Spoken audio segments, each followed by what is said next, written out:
Checkout tracking by the NPD Group brings you a receipt collecting system that gathers data anonymously through technology we created, providing your businesses with answers.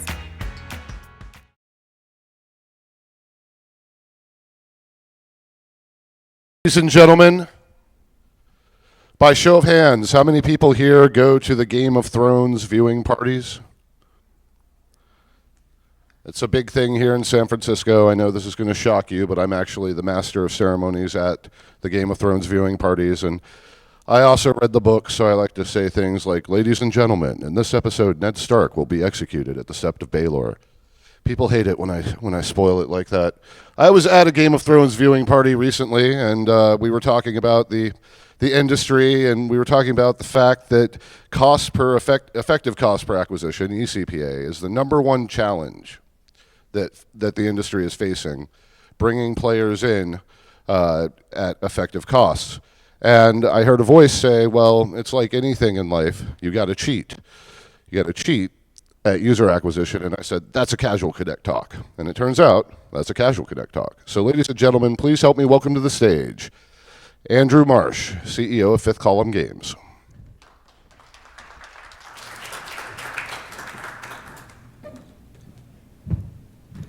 Hi, everybody. So, as he was saying, this is about cheating at user acquisition, and what I mean by that is the partnership with strong branded IP, and I'll go into how that's cheating as I go through it. So first, a little about me. You can tell I'm on the phone and I'm sad a lot, so I must be a CEO. I've been an engineer, as you can tell by looking at me, a designer, a producer, a director in business, etc. And I've been in the industry for over between 12 and 15 years. It's hard to keep count. I've shipped games on console, web, mobile, PC, and throughout my career, I'd say probably close to 75% of them have been based on large branded intellectual property that I did not own. Some examples at my company, Fifth Column Games, Pawn Stars, Top Shot, Duck Dynasty, the NBA, I assume still unannounced A&E property. And then in my past, Gretzky, the NHL, Marvel Iron Man, and MLB. So I want to start by going through some pros and some cons about it. And as I go through them, I'm going to say a little anecdote to sort of illustrate each point. So first off, with a brand and IP, you have a very engaged user base. That means that you get a lot for free. I can give a really good example of this. At the very beginning of Fifth Column Games, I started off by taking over control of a game called Pawn Stars for Facebook. Now, the reason I ended up taking control of it is because the developers before me had bitten off a little more than they could chew, and the game crashed. It had a commercial on the show, on the premiere of the third season, which had something like 8 or 9 million viewers, and all the servers went down, and as soon as they came back up, they got hacked and went down again. So we're talking 3 weeks or something of downtime. It was down for quite a while, and when it came back up, we had about a 10% retention. You would never, ever, ever see that outside of branded intellectual property. Pawn Stars, it's not the brand that comes to people's minds when they think that's a strong brand, but people wanted that, and it was a commercial on the show that people were watching. They wanted that game, and they actually kept the servers down through scalability issues during those 3 weeks pretty regularly by trying again on a game that had never worked for them. So that gives you an idea of just how engaged your users can be. The second point is that you can get publishers to be a lot more invested in the project than you might get when of course you can find relationships with publishers that are very positive in all things, but you'll see just this baseline of investment from them that's very high. They're likely to spend more money than you might expect, given your size and the market, on development, on marketing, on everything. An example I have for that is when about a year into Fifth Column Games, we signed a contract to make a game called NBA 2K My Life. Now, the thing about that game was, this was, I want to say late 2012, where Facebook was on its way down and mobile was on its way up, and a lot of the Facebook gaming platform was being used as kind of a test bed for mobile. NBA 2K My Life is a Facebook-focused game. It was never going to come out on mobile. It was never designed to do anything but come out on Facebook. And it was close to $1 million development contract for a studio that had maybe 2 games under its belt, and we were small and we were growing. They wanted to invest in this project. They wanted bad. They gave us a year ramp-up time into a space that was crowded on a platform that was waning. And it's because they believed in the market. Also, a lot of these games, you don't have to build as complicated a game. You don't need to make a hook because the IP is your hook. It's all about engaging people and immersing them in the brand. So when you're making a game, you don't always have to find that little thing that's going to get people interested. In a way, you can copy, but you don't really want to copy. What you want to do is enhance the immersion experience that might be a little irrelevant in some games and really expand on that. We made a Duck Dynasty game, and it was basically, mechanically, it was very similar to to Tiny Tower and Tiny Street style games, which are very simplified versions of the tycoon mechanic games like Farmville and such. They're kind of on a rail and simplified, but so we spent all our budget and time making really impressive animations and really fun-looking gameplay with lots of enjoyable sounds and music right from the show and stuff like that. And the result was it actually had really good engagement numbers for a game that was potentially 2 or 3 years behind its times when it came to the what you'd expect from the mechanics. And then finally, you find yourself in a situation where you're working off of multiple avenues of success. And what I mean by that is financial success is not the only metric for success. There are multiple bottom lines. If you can strengthen the brand, if you can increase the marketing, if you can widen the reach, then you will find yourself continuing to develop the product, even if you're not able to monetize it as well as you hoped. NBA, again, is a good example of that because we actually kept developing that, I want to say, for close to a year, paid developing after it had launched, despite never really getting any kind of financial success. It was all about they really liked what that game did to expand their brand. There was a hugely successful console game that it tied into, and it just gave people another thing to do with them when they were offline. So it was something that they really wanted to be there, and they didn't care that much that it didn't make money. They just wanted it to have good engagement and high quality. So those are the pros. There's also a lot of cons. For one, in the same vein that engagement is easy among your audience, engagement is really difficult outside of your audience. Some people will not engage with a brand, specific brands. NBA is a great example there also because on Facebook in that era, there was a lot of emphasis on monetizing women, and NBA is very male skewed, especially an NBA game based on a console, like a hardcore console simulation tie-in. So they wanted us to help them grow their female brand, and we tried, but there was a lot of cognitive friction getting into the game. It was kind of hard to do, and I don't think that we really succeeded in that very well. Also, there can be a lot of strange expectations and limitations created by the brand. I'm sure most of you have worked with publishers, I imagine, and you can run into pretty crazy expectations and limitations from them. Multiply that by 100, and then you get what it's like to work with a brand. Superman's not allowed to kill anybody. We can't use the example I want for this one is we pitched a game to the BBC for Top Gear, and they really liked the game and they really wanted us to make it, and it was really good, and then they kind of dropped the bomb that it had to be with US talent. And if you've ever seen Top Gear, you may or may not even be aware there's a US talent one. And back when we were talking about it, the show was not popular at all, and it was almost like we were pitching a game to a brand that was non-existent when we thought we were pitching a game to this enormous brand. But it's really hard to negotiate with some of the BBC actors like Jeremy, and it ended up being that we kind of just didn't pursue the project because of that.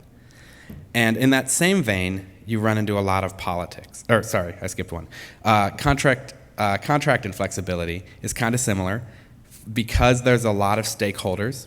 You run into this problem where, you're the little guy, and there's a lot of money. You're a drop in the bucket at best. Maybe you're going to make some waves, but they don't have a lot of necessarily expectations on how well you'll do. So if there's something in the contract that the two big bodies, the publisher and the IP, or anybody that isn't you, is negotiating, you're going to be forgotten. So when we were making Duck Dynasty, the game, we had a contract that was for the web, and it was supposed to grow into a mobile game contract. That was kind of the point. It wasn't like in the contract, but the idea was we were making a mobile game, we were trying it out on social platforms, and then moving it to mobile. Because of a renegotiation in the contract on their end, they changed it so that they were getting something like half of the marketing revenue on all contracts going forward. Ours was grandfathered in so that we had a pretty decent contract, but because of that, we weren't able to modify our existing contract and add mobile, and so the mobile game just got killed. Everybody wanted us to make the mobile game. We wanted to make the mobile game. The game was designed for mobile. We couldn't do it because the lawyers didn't want to work that into the contract. It was just we were too small potatoes for them to make that happen. And that is really, it's kind of a subset of the next bullet, which is politics. You are small and nobody cares about you. You're a little company doing a little thing for a giant. And that does change sometimes. Sometimes you get big and successful enough that you can actually like make them aware of you. But a lot of times you're just trying to make them aware of you, and they look at you as a supplementary to their income. In the same example as last time, the Duck Dynasty commercial, or mobile, we were also expecting to get a commercial that would really get us a lot of press. And when you make a game, we were making it for high profit share. So the commercial was a big part of our business. Well, one of the show staff, one of the talent from the show, went on a talk show and made some bigoted remarks. And that caused the network and the show to get in sort of a tiff. And it took several months for them to work it out, and the fans were on one side, and the show was, the result of all that was that everything stopped, especially anything that would affect us. So all the commercial stuff just ended. Everything that we were hoping for was just like, sorry, it's out of our hands, because that is what's important, and we're not doing a single thing. We're not moving any of the balls forward for any of the products until this is resolved. And by the time it was resolved, they had sort of moved on. So the result was a pretty major project for us. The mobile version of a very, very strong brand just never got made. And then the Facebook version never got advertised. And this all just kind of got cut off because of politics well beyond our control. It's no one, like a lot of the people on both sides, everybody wanted the same thing. But at the end of the day, it just didn't happen because of the reality of there's a guy, who makes duck calls in the South somewhere, and if his opinions on something really matter to our bottom line all of a sudden. So, as I was mentioning before, the biggest single pro about user acquisition is leveraging the existing user base of a brand. So I wanted to kind of dig into that more specifically and talk about specific acquisition channels and what, I don't know if I would call this what you should expect, but this is what I experienced when in 4 years of doing a lot of different TV stuff, and in the previous several years of doing movie and sports. So first off, commercials, as you can expect, they have a very high yield. They're hard to miss. They're right on the screen, and you should be prepared for a server spike. We saw something like, I want to say 100,000 installs in 6 seconds once, and we were a pretty small studio. So you can see these things happen. They're gigantic. They change the way you do business, and you have to be prepared for them. That's like the good side of things. The bad side of things are, I kind of go back to the politics. You can get bumped for whatever. They can change their mind. They can bump you for this or that. You might not get the talent to film the commercial, which maybe halves or less the effectiveness. And they're kind of hard to make. They cost real money, tens of thousands of dollars to record a commercial that is ready for prime time, maybe more, maybe less, depending on the network and the quality. But we would have to get that money put away for us, and that was, in smaller games, that's a significant percentage of your development budget just for something that might not ever get shown. So it can be pretty tough. Lower thirds are the little things that like slide up during a show. They like pop on the bottom of the screen and say, watch this other show or do this other thing. They're not that hard to get. They're on television, so they're kind of hard, but they're cheap to create. They're just a piece of art and some text, and they're really easy to repeat once you get them, but the yield's really bad. I actually watched an episode of the show that we had a lower third in, and I had to rewind and rewatch it 2 or 3 times just to notice when it happened. They're just so undistracting without noise and animation, and we weren't getting that. Twitter and Facebook, they're both social media channels. Working with a brand has a slightly different value for these things, because not only does the brand itself have its own social media channels, but if there's talent involved, they have their own. And sometimes if the talent will like tweet about your game, that's a big deal, and you can get a lot of like momentum from that. But it can also be really hard. Talent is fickle, and they make their own decisions, or their press manager does. And then the show can be fickle. Again, you're kind of a small fry, so they'll give you some stuff, but they'll also move it around or do whatever they feel about that. It's not a negative thing for them, because you are a small deal. They're doing a favor for you. It's free press. But that's sort of what this talk is about. It's about how to get free user acquisition from all these different channels. Facebook and Twitter are pretty similar. Most of my experience is at least 2 years old in this. We're launching a game soon, but the last time we launched a game was a couple years ago for branded IP, and Facebook was definitely on par with Twitter, but I have a feeling it's been pretty well eclipsed by now. In terms of other user acquisition channel, it's worth mentioning that paid user acquisition is still a different ballgame. We're all used to it, and we know what that means, but your brand strength still comes into play. People are still more likely to click a picture of something they recognize than not. So your click-through rates are better. Everything's a little stronger. But at the same time, this isn't your core. It's generally not your core user acquisition strategy. So it usually comes after you're already proven. I imagine there are brands and such that will pump a lot of money into, launch campaigns, but we hadn't worked with any of them. It was very wait and see, and for the most part, it was very supplementary. Also, a lot of times it was completely out of our control. A department that we had no contact with would often make these decisions and run the campaigns, and all we would do is drop some assets and basically some assets into a folder somewhere, and maybe they would get picked up, and maybe we would know about them.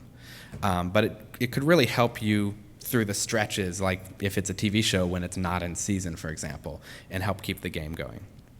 In terms of website and other, these are all very intangible. You can see things as, like, we made a game that tied into a console game. So the console game was supposed to have an insert, but the insert got pulled before the game launched. So it's kind of the theme of all this, if you haven't picked up on it, is it's all pretty good, but it's all very hard to control and predict.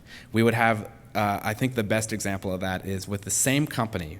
We had a game Pawn Stars and a game Duck Dynasty with almost the exact same groups of people and similar level of success show on the same channel. It's a very, very, very, very similar case. One of them helped build Fifth Column Games. It was our first project. It injected a lot of money. We're still running it today after 4.5 years. It's still profitable. It's been just the flagship of the company. The other one we spent a lot of money investing in, and everything that could go wrong went wrong in terms of like a good launch and contract and everything, and it just ended up being a money sink for us. It wasn't a terrible one, but it was, we just threw money away on it, and all the expectations failed to get met on our side. And it was the same group of people. They all meant equally well. It's just that's how out of control it is. One random guy on the show says something that the show network doesn't like at the wrong time, and there goes your game. And there's such potential behind those things, and they're so hard to predict. So I guess that is all I wanted to say.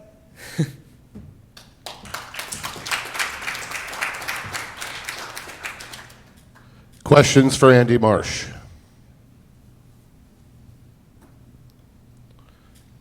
Question? Huh? I have the mic. I'll ask you a question. Sure. So what about Hulu? Say again? What about Hulu? I've always Hulu? wondered about buying media on that. I don't have any. Well, I don't have any direct experience with Hulu, and it's funny because for most of my experience as a game developer and I don't have a lot of experience with any direct media buys at all. Because everything goes through a publisher or a brand, and they have their own teams that manage that kind of stuff. I'm pretty sure none of my products have ever been promoted on Hulu, but the crazy thing is I wouldn't know if they were necessarily. Nice. Ladies and gentlemen, let's give it up one more time for Andy Marsh of Fifth Column Games.